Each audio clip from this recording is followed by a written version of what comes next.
Immediately fell in love with him because he was just like my style. And I could see the depth in his work immediately. And he needed to be shared with the public.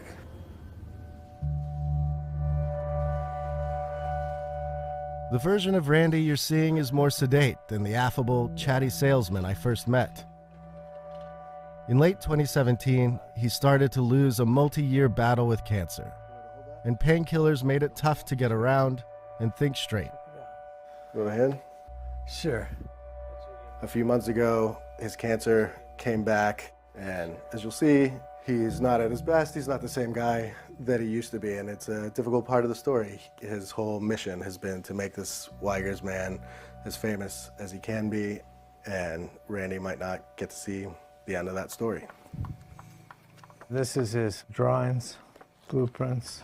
Okay, how do you find all this? Look at this, man. This is all these letters. Dig in, man.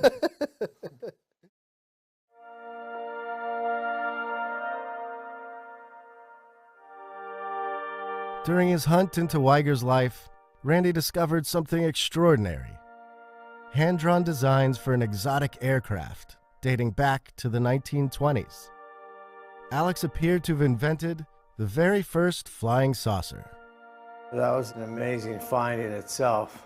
When I saw the blueprints, it was undeniable that he was the creator. Weygers called his futuristic flying machine the Discopter.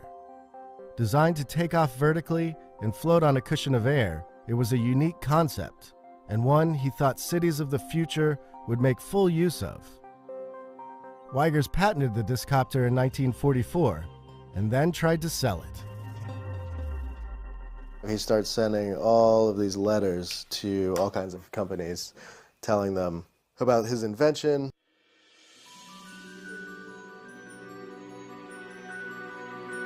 As word of the Discopter began to spread, Alex felt the U.S. military stole the idea.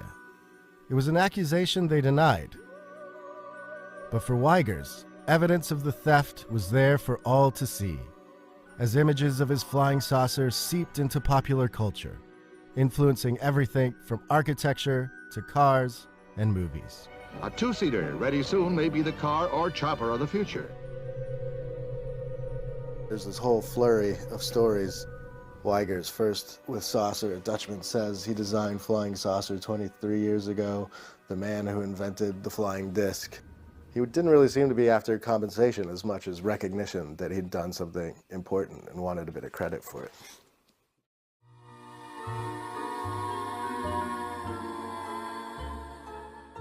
Spoiler alert, the Discopter never became a reality. But the flying saucers it inspired live on in Randy's collection of UFO memorabilia.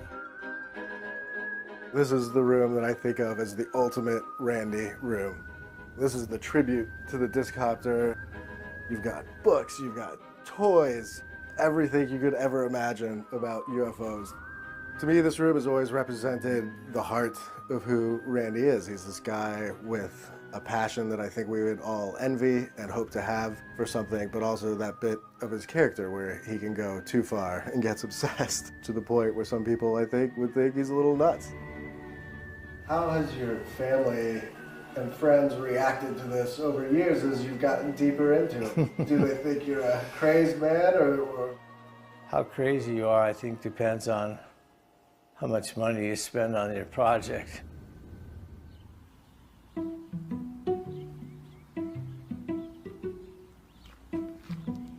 A couple of years ago, Randy and his partner Kathy forked out $1.6 million for the land where Weygers used to live.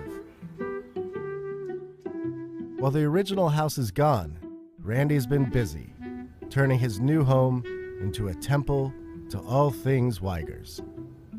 This is Randy's workshop, and this is the room that I think ties him and Alex together.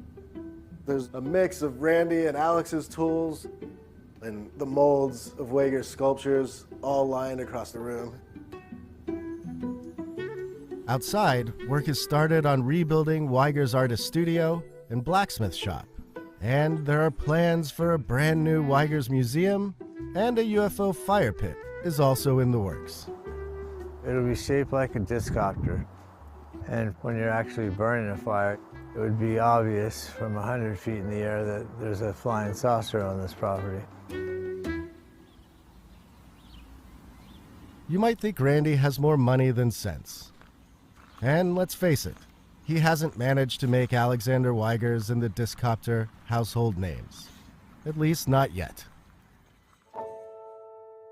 But in Weygers, Randy discovered a kindred spirit. A man who chose to live by his own rules and who created a legacy using his own two hands. What would you say to Alex if you saw him now? I wondered if you had dreamed about that moment or anything. I did dream about meeting him. Yeah? Figured it was a spirit of Weygers, basically telling me I'm doing the right thing and I should continue with my mission.